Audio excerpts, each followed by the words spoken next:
और राष्ट्रवादी कांग्रेस पार्टी के अधिकृत उम्मीदवार श्री नजीब मुल्ला जी और उनको भारी बहुमत से विधानसभा में भेजने का संकल्प लेने के लिए उपस्थित मेरे मुमरा कड़वा विधानसभा क्षेत्र के सभी मेरे भाइयों बहनों और युवा साथियों, उसमें हमारे साथी आनंद परांजपे जी, राजन किनी जी, प्रमोद इंदुराव जी, वनिता पगारी जी, अनिता किनी जी, रूपाली गोटे जी, जफर मोमानी जी, मोरेश्वर किनी जी, राजू अंसारी जी, अबू फैजी जी, डॉक्टर मुमताज शाह जी, नासिर खान जी, वहीदा खान जी, माया कटारिया जी, संगीत पालेकर जी, मनीषा भगत जी, राजा सूर्यवंशी जी, नजीमुद्दीन मलिक जी, अजीज वाटा जी, अनवर कच्ची जी, मुख्तार अंसारी जी, गुरु नागमारे जी, विजय सोनी जी, रिदा रशीद जी, विशु भगत जी, अश्रीन राउत जी, मोहसिन शेख जी, मयूर कारन जी, मनीषा किनी जी, शर्मिला किनी जी, नेहा नाइक जी, अयाज अरसन जी, नीता खैरे जी, नंदाताई शिंदे जी, नाजिया तामोल जी, माया कटारी जी और सभी मेरे युवा साथियों, राष्ट्रवादी कांग्रेस पार्टी ने अल्पसंख्यक को राजनीति और समाज के में उचित अवसर देने का संकल्प हमने लिया है। पार्टी ने विधानसभा चुनाव में टिकट वितरण में लगभग 10% सीटें अल्पसंख्यकों को आरक्षित की है। मैं आप सभी को बताता हूँ, मैं हमेशा पूरे महाराष्ट्र में जब जाता हूँ तब सभी को बताता हूँ कि हमारी विचारधारा शिव शाहू फुले अम्बेडकर की है। शिवाजी महाराज है, अम्बेडकर जी है, शाहू महाराज है, शिव शाहू फुले, महात्मा फुले है, उनकी विचारधाराओं से हम महाराष्ट्र को आगे लेना जानते हैं और यह हमारा मकसद है। हमने यह 10% टिकट, मुझे जितने भी टिकट मिले, करीबन मुझे 60 टिकट मिले, मैंने सोशल इंजीनियरिंग करने की कोशिश की। मैंने 10% माइनॉरिटी को टिकट दिया, 12.5% मैंने शेड्यूल कास्ट को टिकट दिया, 12.5% मैंने शेड्यूल ट्राइब को टिकट दिया, मैंने हमारी राष्ट्रवादी कांग्रेस पार्टी ने, और 10% हमने औरतों को, लेडीज को टिकट दिया। ऐसे टोटल पकड़ के 45% टिकट हमने ये अलग अलग लोगों में दिया है। हम ऐसे मानते हैं कि सबको साथ लेके जाना चाहिए, एक दूसरे में अच्छी तरह से संबंध रखना चाहिए। अल्पसंख्यक समाज को समस्याओं को हल करने और उनके विकास के लिए हमारा नजीब मुल्ला ने कई लोकहितकारी योजनाएं चलाई है, जिनसे समाज के सभी वर्गों को लाभ मिला है। अल्पसंख्यकों को, आशाओं को, आकांक्षाओं को और अपेक्षाओं को पूरा करने का, उन्हें न्याय दिलाने के लिए नजीब मुल्ला के प्रयास ये सराहनीय है। राष्ट्रवादी कांग्रेस पार्टी के ऊर्जावान नेतृत्व और हमारे मुमरा कड़वा विधानसभा क्षेत्र के लोकप्रिय नेता नजीब मुल्ला ने अपने कर्तव्यनिष्ठा और सामाजिक प्रतिबद्धता से जनता का विश्वास जीता है। वो सब हमने देखा है। एक सक्षम, एक जिम्मेदार, एक संवेदनशील और अध्ययनशील नेता के रूप में नजीब मुल्ला ने अपनी पहचान बनाई है।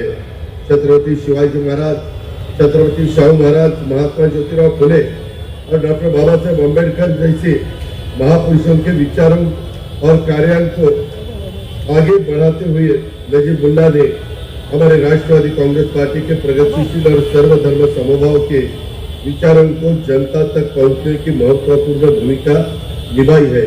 उसमें हमें हमारे महायुति के बीजेपी हो, शिवसेना हो, आरपीआई अठौरी जी हो, बाकी हमारे गुट हो, उन्होंने सबने हमें साथ दिया है।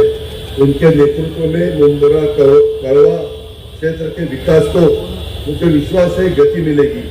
इसके लिए वहाँ की जनता से यहाँ की जनता से मुझे अनुरोध है कि नजीब मुल्ला को समर्थन देकर उनके हाथ मजबूत करें। महाराष्ट्र के अल्पसंख्यक समाज के विकास के लिए हम पूरी तरह से प्रतिबद्ध है।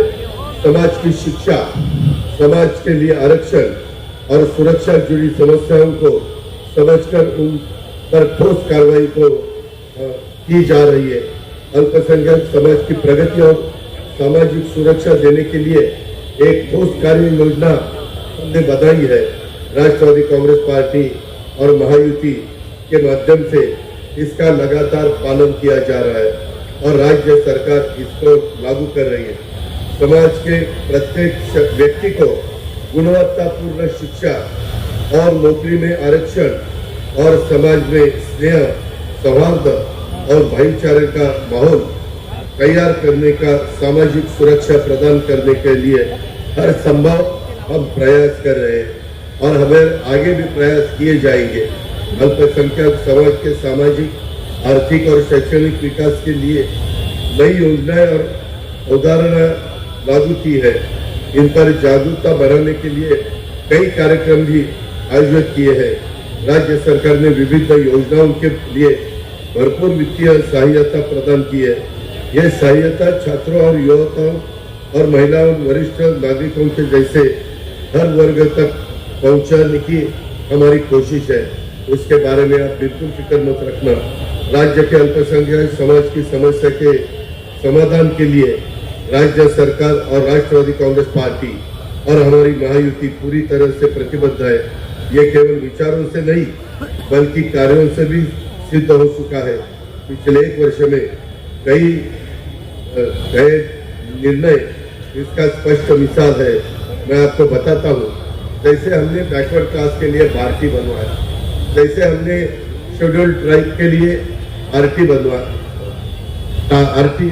बनवाया, मातंग लोगों के समाज के लिए आरटी बनवाया, बहुजन समाज के लिए हमने सारथी बनवाया, वैसे ही हमने ओबीसी के लिए महाज्योति बनवाया। वैसे ही हमने राज्य के अल्पसंख्यक समुदाय के पिछड़ेपन को दूर करने का सर्वांगीण विकास के लिए अमृत की तर्ज पर अल्पसंख्यक अनुसंधान एवं प्रशिक्षण संस्था, जिसको हम मार्टी बोलते हैं, उसकी स्थापना का निर्णय लिया है। हम निर्णय लेने वाले हैं। पहले बहुत से गवर्नमेंट आए और चले गए, लेकिन उन्होंने हमारे माइनॉरिटी को कोई ऐसे संस्था निकालने की कोशिश नहीं की। इस संस्था के लिए 11 पदों की सृजन को मंजूरी हमने दी गई है। साथ ही वेतन, कार्यालय खर्चों, पिछड़ेपन के अध्ययन और प्रशिक्षण के लिए 6 करोड़ 25 लाख रुपए का बजट को स्वीकृति मैंने दी है। राज्य के मुस्लिम और अन्य अल्पसंख्यक समुदाय की विकास योजनाओं को गति देने में यह संस्था बहुत अहम भूमिका निभाएगी। अल्पसंख्यक समुदाय के विकास के लिए नई योजनाओं का अनुसंधान और नीतियों का तय करने में इस संस्थान की मदद डेफिनेट की जाएगी। इस संस्थान के माध्यम से पुलिस भर्ती हो, पूर्व प्रशिक्षण हो, एमपीएससी, यूपीएससी की तैयारी के लिए मार्गदर्शन और प्रशिक्षण दिया जाएगा। मैं आपको यह भी बताता हूँ कि मैंने जब महायुति में काम करने का तय किया, तब मैंने उनको बताया था कि मैं शिव शाहू फुले अम्बेडकर की विचारधारा से आगे जाने वाला हूँ। मौलाना आजाद अल्पसंख्यक आर्थिक विकास महामंडल के द्वारा राष्ट्रीय अल्पसंख्यक विकास वित्त निगम नई दिल्ली के सहयोग से अल्पसंख्यक समुदाय के लिए विभिन्न ऋण योजना चलाई जा रही है। इन योजनाओं को लागू करने के लिए राष्ट्रीय अल्पसंख्यक विकास निगम के ऋण लिया जाता है और इस ऋण के लिए राज्य सरकार की गारंटी देनी पड़ती है। यह गारंटी आपको ताज्जुब होगा, पहले खाली 30 करोड़ रुपए की थी। मैंने वो बढ़ाकर स्थायी रूप से अभी 500 करोड़ रुपए की गारंटी मैंने दी है।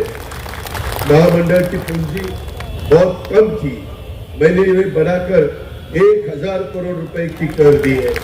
शिक्षण का ऋण, उसकी सीमा 5 लाख रुपए तक थी, मैंने वो बढ़ाकर 20 लाख रुपए कर दी है। इस निर्णय से मुझे विश्वास है मेरे अल्पसंख्यक समुदाय के अधिक से अधिक युवाओं को शैक्षणिक ऋण और व्यवसायिक ऋण प्राप्त होगा, जिससे वो व्यवसायिक शिक्षा के साथ साथ उद्योग और व्यवसाय करने के लिए प्रोत्साहित होंगे। यह उनके लिए स्वरोजगार का साधन बनेगा। इसके अलावा हमारे महामंडल द्वारा व्यापारी और महिला बचत समूह के लिए माइक्रो फाइनेंस सुविधाएं उपलब्ध कराई जा रही है। मौलाना आजाद आर्थिक विकास महामंडल द्वारा जरूरतमंदों को दिए जाने वाले ऋण की शर्तों में समीक्षा कर नई शर्तें तय की जा रही है। महामंडल में विभिन्न पदों के भर्ती की प्रक्रिया शुरू की है। मैं आपको विश्वास दिलाता हूँ, हमने छत्रपति संभाजीनगर पुराना अपना औरंगाबाद यहाँ अल्पसंख्यक आयुक्तालय हमने बनवाया है और वहाँ बहुत अच्छी तरह से काम चालू है। मैंने ये भी कोशिश की, मुझे बहुत से लोग मिले, उन्होंने बोला कि अजीत पवार आप बैकवर्ड क्लास के गरीब बच्चों के लिए परदेश जाने के लिए मदद करते हैं, आप शेड्यूल ट्राइब के लिए मदद करते हैं, ओबीसी के लिए मदद करते हैं, आप ओपन कैटेगरी के लिए मदद करते हैं, आप सभी को मदद करते हैं, लेकिन हमारे माइनॉरिटी के लिए हम मदद आज तक कोई भी गवर्नमेंट ने नहीं की। यह सुनने के बाद मैंने अपने माइनॉरिटी के बच्चों को, गरीब माइनॉरिटी के बच्चों को फॉरेन जाने के लिए उनकी ज़्यादा उन्होंने स्टडी करनी चाहिए, अच्छी तरह से उन्होंने आगे जाना चाहिए। इसीलिए हर बच्चे के पीछे हर साल 40 लाख रुपए उसको प्रदेश जाने के लिए हमने शिष्यवृत्ति दी है। इसके लिए इस साल मैंने 10 करोड़ 80 लाख रुपए इतना निधि मैंने बजट में तरतूब किया। मैं आपको भरोसा दिलाता हूँ, मैं आपको वादा करता हूँ, और भी बच्चे जाना चाहते हैं और ये हम और भी जो अर्थसंकल्पीय तरतूब है वो और भी बढ़ाने का हमारा इरादा है। मेरा इतना ही कहना है कि सभी बच्चों ने पढ़ना चाहिए, आगे जाना चाहिए, गरीब बच्चों को मदद होनी चाहिए और ऐसा काम हम सब कर रहे हैं। अल्पसंख्यक डिपार्टमेंट के लिए मैंने 5,180 करोड़ का रुपए स्वीकृत किए गए हैं, जिससे अल्पसंख्यक के विकास संबंध कार्यक्रम संचालित किए जा रहे हैं। हमने डॉक्टर जाकिर हुसैन मदरसा आधुनिकीकरण योजना के अनुदान, पहले वो अनुदान 2 लाख रुपए था, वो हमने बढ़ाकर 10 लाख रुपए तक किया गया है। इसके लिए दिसंबर 23 में सरकारी निर्णय जारी किया गया है। महिला आर्थिक विकास महामंडल के माध्यम से 15 जिलों में अल्पसंख्यक महिलाओं के लिए 2800 नए बचत समूह के गठन का निर्णय हमने लिया है। इन बचत समूह के जरिए महिलाओं को उद्यमिता और व्यवसायिकता के लिए प्रोत्साहित किया जा रहा है। महिला बचत समूह के लिए कर्ज पर लगाई गई कठोर शर्तें हटा दी गई है। अब कर्ज के लिए बचत समूह को कोई जमानत नहीं देनी होगी। महाराष्ट्र राज्य ग्रामीण जीवनोन्नति अभियान और राष्ट्रीय शहरी आजीविका मिशन के तहत से समूह का पंजीकरण जरूर नहीं है। अल्पसंख्यक क्षेत्रों में मदरसाओं को निर्बंध बिजली आपूर्ति और ऊर्जा माध्यम से बिजली व्यवस्था और बिजली माफी की योजना लागू की जा रही है। मैंने उसमें पहले प्रारंभिक परीक्षण के लिए अपना नासिक में जो मालेगांव है, नासिक में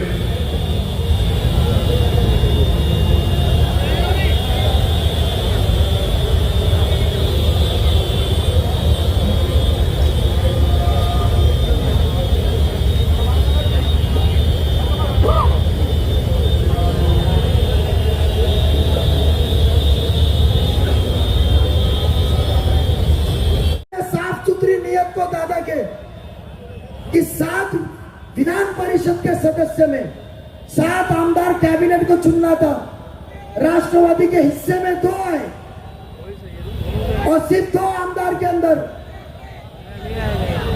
दादा के पास में 150 थी।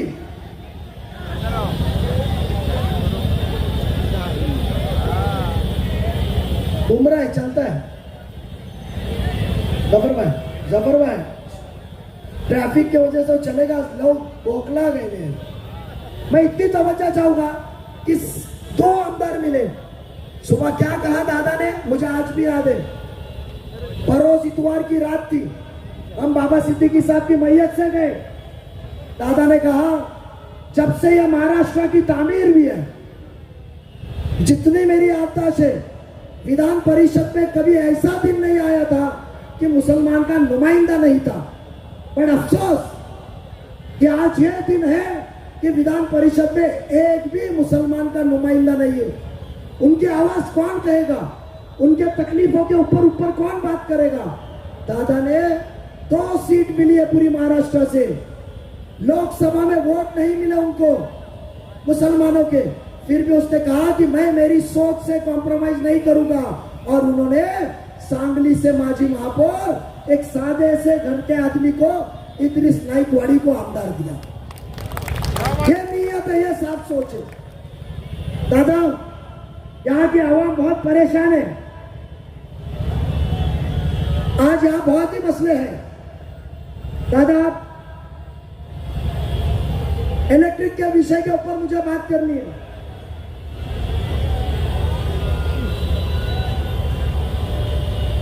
लाइट के विषय में दादा हमको तवज्जो देनी है। और उसके अंदर में बताओ दादा कि हमारे को लूटा जा रहा है, गरीब आवाम को लूटा जा रहा है। मैं टोरेंट के मुद्दे पे बात करना चाहूंगा।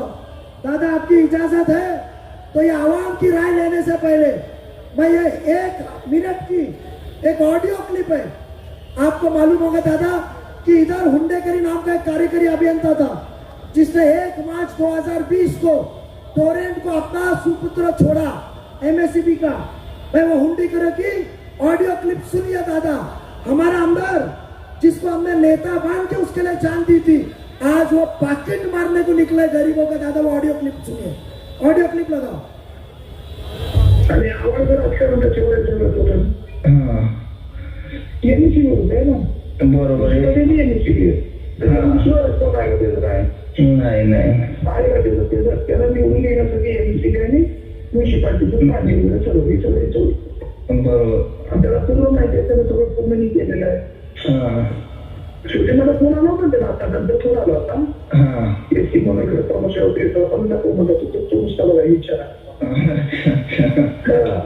पाणी असतात म्हणलं तिथं येताना विचारा अच्छा अच्छा. येताचं कसं करतो, काय करतो, तुझा माणूस कुठं कसा बांधला, काय झाला, बसून झालं. पण ते माहिती मिळाली होती की 6 पैसे पर युनिट आव्हाड साहेबांना द्यायचं टोरेंटने कबूल केलंय असं आम्हाला केलं. आता 6 पैसे द्यायचे 3 तास आहेत ना, 6 पैसे त्याला आहेत त्याला. आता 6 पैसे म्हणजे आपले किती युनिट येतात? 6 कोटी युनिट येतात. नाही 6 कोटी नाही ना, बघा आपलं 40 एमएम ना, 40 मिळत नाही, 70-80 मिळते. हा म्हणजे कळवा धरून कमी असेल, कमी असेल. हा मग 70 एमएम म्हणजे झाले ना 7 कोटी 7 कोटी हा 7 कोटी 742 मला वाटतं 50 लाखापर्यंत ते मिळू शकते महिन्याला. 50 लाख ओके. मोठी अमाऊंट झाली नाही. अब पता चला पॉकेट मार कौन है। हाथ उठा, पॉकेट मार कौन है। पॉकेट मार को हगालना है। दादा, आम्हाला काय नाही पाहिजे, ये गरीब जनता, ये पॉकेट मार ने उनको लूटा है। मैं कान पकड़ता हूं, मैं माफी मांगता हूं। 2009 में तुम्हारे दरवाजे पे हम आए थे, अल्लाह मुझे माफ करे। वो गलती जो हमने की थी दादा, ये जो फौज है नगर सेवक, माजी नगर सेवक की, यही फौज के साथ में 2009 में लड़ा था और अल्लाह का शुक्रगुजार है, यही फौज मेरे साथ में खड़ी हुई। आज मुझे बताइए, आज पक्का वादा अजीत दादा अपने बीच में आए। आज मैं आपसे पूछूंगा, क्या टोरेंट को हमको भगाना है? हाथ ऊपर करो जिसको टोरेंट को भगाना है। दादा, टोरेंट को भगाना है अपने पास। दादा, काय नाही पाहिजे। काल मुख्यमंत्री साहेबांनी काल जो बताइए, जो 50 लाख रुपया महीना तुम्हारे जेब से काट के खाता है, तो वो 5-5 हजार रुपए वोट ने बांटेगा तो क्या बांटेगा? 15,000 25,000 रुपए सोसाइटी के चेयरमैन सेक्रेटरी को बांटेगा नहीं तो क्या बांटेगा? ये पैसा बांटा हुआ है। दादा, कल मुख्यमंत्री साहब ने कलवा में कहा कि मैं टोरेंट को भगाऊंगा। तटकर इधर आके धनंजय मुंडे साहब ने कहा, मेरे माई बाप आप हो, मेरे अड़चन में आपने साथ दिया है, नहीं तो मेरे को उसने कभी से डब्बा बकरी का पैक कर दिया होता, पर आपने मुझे बचाया है। यह आवाम मेरे भरोसे उसको चुन के दी थी, यह मुझे चुन के दे या ना दे, दादा ये वादा करो कि आप टोरेंट हटाओगे। अजीब भाई, मैं एक बात बताना चाहता हूं कि 2009 में मैं जितेंद्र आवाड़ के सामने इलेक्शन लड़ा था, तो एक शराबी पिक्चर का एक डायलॉग है, आज इतनी भी नहीं मैखाने में, आज इतनी भी नहीं मैखाने में जितनी हम छोड़ दिया करते थे पैमाने में। तो इस बात का मतलब मैं कहना चाहता हूं कि आज उस वक्त में उनके ऑफिस पे इतनी भीड़ होती थी, आज उनके उतनी रैली में भीड़ नहीं है। आपको एक बात बताना चाहता हूं, इस बात से पता चलता है कि हमारे जो 15 साल के विधायक है उनकी नैया कैसे डूबने वाली है। उस नाव में आप देखेंगे गुमराह का कब्रिस्तान है, उस नाव में आप देखेंगे रिजर्वेशन में चोरी हुई, जो मित्तल की दलाली की हुए प्लॉट्स की चोरी है, उस आप नाव में देखेंगे तो हमारे कब्रिस्तान की जो मिट्टी चोरी की है वो लोग देखेंगे। और सबसे बड़ा मुमरा में अगर मित्तल का लोग कोई दलाल है तो खुद यहाँ का स्थानिक आमदार है। आपको बताना चाहता हूं कि पिछले 15 साल में आवाड़ ने कुछ भी काम नहीं किया, कुछ भी बोले तो कुछ भी नहीं किया। आपको एक बात बताना चाहता हूं, इसने जो हमारे सर के ऊपर जो टोरेंट लाके रख दिए ले मुमरा वालों के, कलवा वाले के ऊपर, सबसे बड़ा कलवा मुमरा वालों का अगर ये कहता है सबको गद्दार गद्दार, तो मैं आपसे आपके इस मंच से माध्यम से कहना चाहता हूं कि अगर मुमरा कलवा का अगर सबसे बड़ा अगर कोई गद्दार है तो वो जितेंद्र आवाड़ है। आपको एक बात बताना चाहता हूं, ये नई कंपनी है, स्मॉल स्केल इंडस्ट्रीज है, इसके लिए हमारे दादा ने 150 करोड़ रुपए दिया था। पूरा मुमरा और हमारे कौसा का पूरा जो इंफ्रास्ट्रक्चर है उसको महावितरण के लिए दिया गया था, लेकिन इस आदमी ने वो भी काम होने नहीं दिया। अपने ठेकेदारों को घुसाकर वो भी निधि गबन करने का काम किया। ऐसा है आमदार, यहाँ उसने सिर्फ और सिर्फ बदले की राजनीति की, जातिवाद की राजनीति की। ये खुद को बहुत बड़ा ऐसा कहता है कि मैं मुसलमानों का बहुत बड़ा हमदर्द हूँ। दादा, मैं आपसे एक बात कहना चाहता हूँ, मैं अनधिकृत बांधकाम के समर्थन नहीं करता, लेकिन अनधिकृत बांधकाम इस देश की सामाजिक गरज है। मैं आपको एक बात बताना चाहता हूँ कि जितेंद्र आवाड़ यहाँ पर जब आया था सिन्नर से थाना में, तब वो डायरेक्ट टावर में रहने को गया था, और हमारे जो माँ बाप, हमारे जो पुरखों के लोग आए थे यहाँ पर थाना में मुंबई में, वो कहीं ना कहीं 40 में या 4 मंजिला इमारत में रहे थे। तो इमारत इनलीगल थी या वो 40 इनलीगल थी। जब हमारे बाल बच्चे बड़े हो गए तो उन्होंने टावर में इनलीगल में जाने की ये किया। तो ये मेरा कहने का मतलब यही है कि ये हर बार हमारे मुमरा के या कलवा के जो 4-5 नौजवान एक साथ थोड़ा बहुत पैसा इकट्ठा करके बिल्डिंग बनाते हैं, तो उस बिल्डिंग को तोड़ने का काम ये जितेंद्र आवाड़ के माध्यम से होता है। मेरा कहना यही है कि इसने हमारे जो बेरोजगार हमारे भाई है उनको रोजगार दिलाने का काम नहीं किया, लेकिन वो कहीं से अगर पैसा इकट्ठा करके अगर रोजगार कमाने की बात करते तो उसमें भी उसने अड़ंगा डालने का और अपना टक्कावारी लेने का काम किया। और एक बात बताना चाहता हूं, महानगर पालिका के इतिहास में कहीं भी ऐसी कार्रवाई नहीं हुई थी जो कार्रवाई जितेंद्र आवाड़ के माध्यम से हुई थी। ये संजय नगर के सामने एक 4 मंजिला इमारत थी, वहां कुछ लोग रह रहे थे इमारत में, लेकिन शाम को 7 बजे वो कार्रवाई शुरू की और सुबह में 8 बजे तक वो कार्रवाई कराया था। यह ऐसा हमारा जितेंद्र आव्हाड जो कहता है कि मुसलमानों का हमदर्द है, ये किसी का नहीं है, ये किसी कौम का नहीं है, ये किसी जाति धर्म का नहीं है। इसके लिए मैंने लोगों को लगाया हूँ कि इसके जाति धर्म का पता लग जाएगा तो आप पहले मुझे बताइएगा, क्योंकि ये हमारा जो कैंडिडेट है, लोग कहते हैं कि गुरु चेले की लड़ाई है। मैं समझता हूँ, मैं कहता हूँ कि गुरु चेले की लड़ाई है ना, ये चेला है ना, चेला हर जो अपना फर्ज अदा किया है गुरु के लिए, हर जो एक गुरु के लिए जो करना चाहिए उसने किया है। लेकिन ये गुरु अगर होता तो जरूर उसके लिए करता, लेकिन ये है गुरु घंटाल, तो इसने अपने चेले के लिए कभी नहीं सोचा। तो ये जब नजीब मुल्ला जैसे का नहीं हुआ तो तुम्हारा हमारा क्या होएगा। एक नजीब मुल्ला अच्छा इंसान जो कि महानगर पालिका में एक अभ्यासु नगर सेवक है, भविष्य में मैं उसकी तरफ देख रहा हूं कि वो एक विधानसभा का एक बहुत अच्छा विधायक रहेगा, अभ्यासु विधायक ऐसा रहेगा। और मैं समझता हूं कि दादा के छत्र छाया में वो हमारे उम्रा के लिए बहुत सारा निधि लाएगा और बहुत सारा काम करेगा, ये विश्वास है। क्योंकि आपको एक बात बताना चाहता हूं, ये किसी धर्म का नहीं। ऐसा क्यों कहता हूं कि जब प्रभु रामचंद्र जी आने का वक्त था तब पूरे देश भर में खुशी का माहौल था, लेकिन इसने क्या कहा कि प्रभु रामचंद्र जी मांसाहारी है। अरे तू जब किसी की धर्म का नहीं है, किसी जात का नहीं है, तो तेरे को अधिकार क्या है, तेरे को क्या मालूम आता है कि प्रभु रामचंद्र जी मांसाहारी है।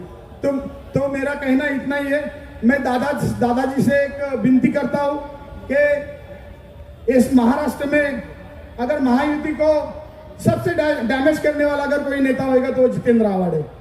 सबसे अगर नैरेटिव फैलाने वाला अगर कोई महाराष्ट्र में नेता है तो जितेंद्र आव्हाड है। मैं दादा आपको हाथ जोड़ के विनती करता हूं कि इस महाराष्ट्र में बहुत सारे ऐसे जो लोग थे, उनके लिए कोई ना कोई तपास यंत्रणा जो कि सीआईडी, सीबीआई, ईडी, लेकिन मैं आपसे विनती करता हूं कि इसके लिए कोई भी ऐसे एक सीडी जरूर आप ढूंढ लीजिए कि इसको अंदर हो जावे। और एक बात कहना चाहूंगा, मेरी बहन रिदा रशीद, उसके ऊपर इसने झूठा पोस्को दाखिल किया था, लेकिन वो पोस्को उसके ऊपर उल्टा हो गया। और दादा आपसे विनती करता हूं कि इस पोस्को में जो लोग गुनहगार है उनको आप तुरंत अरेस्ट करने के लिए सीपी साहब को कहिए, नहीं तो आज रात को हम लोग पुलिस स्टेशन में कोई आवे नहीं आवे, मैं और रिदा रशीद हम लोग धरना देंगे। मेरी आपसे हाथ जोड़ के विनती है, आप यहाँ पर आए, आपका हम तहे दिल से स्वागत करते हैं। आप यहाँ पर आपको जो देना है वो दे दीजिए, लेकिन हम आपके लिए आपका नजीब मुल्ला यहाँ से चुनकर देंगे। इतना ही मैं आपको आश्वासित करता हूँ। जय हिंद, जय महाराष्ट्र, धन्यवाद। इसके बाद जनाब राजन किनी साहब, अगर तुमने अपनाइयत नहीं निभाई है तो याद रखो कि एक बाप का भी ये बेटा होता है, अगर नालायक होता है तो बाप के भी मुंह से जो उसकी परवरिश पूरी जिंदगी करता है, अगर बच्चा नालायक होता है, उसको तकलीफ देता है, तो एक बाप के भी मुंह से कभी कभी आह निकल जाती है। तो हमारी आह तुम्हारे लिए क्यों न निकले। तुमने हमारे ऊपर कोई जुल्म नहीं छोड़ा। सबसे बड़ा जुल्म ये था तुम्हारा कि तुमने यहाँ पर लोगों को नशे में लत देखा, लेकिन तुमने कोशिश नहीं की। मैं ये बिल्कुल नहीं कहता हूँ कि यहाँ पर नशा तो पूरे कहीं पर कम, कहीं पर ज्यादा पूरे हिंदुस्तान में मौजूद है, कोई कमी नहीं है। लेकिन तुम यहाँ पर नशा लाए नहीं भी हो तो तुम्हारे लोग यहाँ पर फैलाने में थे, तुमने उनकी उसको रोकने की कोई कोशिश नहीं की, इसलिए तुम जिम्मेदार हो। आप लोगों को कहीं पर आप यहाँ पर डराते हो, कहीं पर आप उनके साथ सत्ता में बैठ जाते हो, दूसरे जगहों पर आप देखेंगे तो इनकी सत्ता इनकी बीजेपी के साथ बनी हुई आपको मिलेगी। यहाँ पर हमें डराते हैं, और याद रखिएगा ये जो डराते हैं और कुछ उलमाए कराम, अक्सरियत उलमाए कराम, इंशाअल्लाह मुझे उम्मीद है कि वो नजीब मुल्ला के साथ हैं और साथ रहेंगे। चंद लोग हैं, मैं उन लोगों से ये कहना चाहता हूँ, अब चंद दिन बच गए हैं, सारे उलमाए कराम से ये मैं कहना चाहता हूँ कि भाई आप जहाँ भी हैं, जो ये चाहते हैं कि नजीब मुल्ला का सपोर्ट करें, आप उनके लिए उठाएं हाथ अकेले में, और जिस वक्त दुआ की कबूलियत का वक्त होता है उनके लिए दुआ फरमाएं। और दूसरी चीज, आप डराएं ना, आप इस उम्मत को ये बताएं, वमा असाबकुम मिन मुसीबतिन फबिमा कसबत अयदीकुम व याफू अन कसीर, कि तुम्हारे ऊपर जितनी भी मुसीबतें परेशानियां आती हैं वो तुम्हारे अपने बदअमालियों के वजह से है। तुम्हें कोई बीजेपी और ये सब करने से कोई जरूरत नहीं है। उनको कहना चाहिए था कि तुम अपने अमाल को अच्छे कर लो, अल्लाह तुम्हारा घर से लेकर के बाहर तक के कामों को बना देगा। तुमको बीजेपी से डराने की जरूरत नहीं थी। जो काम तुम्हारा था वो तुमने काम अपना छोड़ करके बीजेपी से डराने का तुमने काम किया, यह मुनासिब नहीं था तुम्हारे लिए। हम अपनी बात खत्म इसलिए करना चाह रहे हैं, कहने के लिए बहुत सारी बात है, कोई इन्होंने कोई काम नहीं किया है, बदलाव का वक्त है। इस वक्त आप जाइए और जा करके बिना सोचे समझे, कलवा वालों का मैं बहुत शुक्रिया अदा करता हूं, अभी से उन्होंने हिम्मत दिखाई है और नजीब को जिता करके वहां से वो ला रहे हैं। आप भी यहाँ पर हिम्मत कीजिए और उनको जिता करके यहाँ पर इनकी कमर तोड़ दीजिए।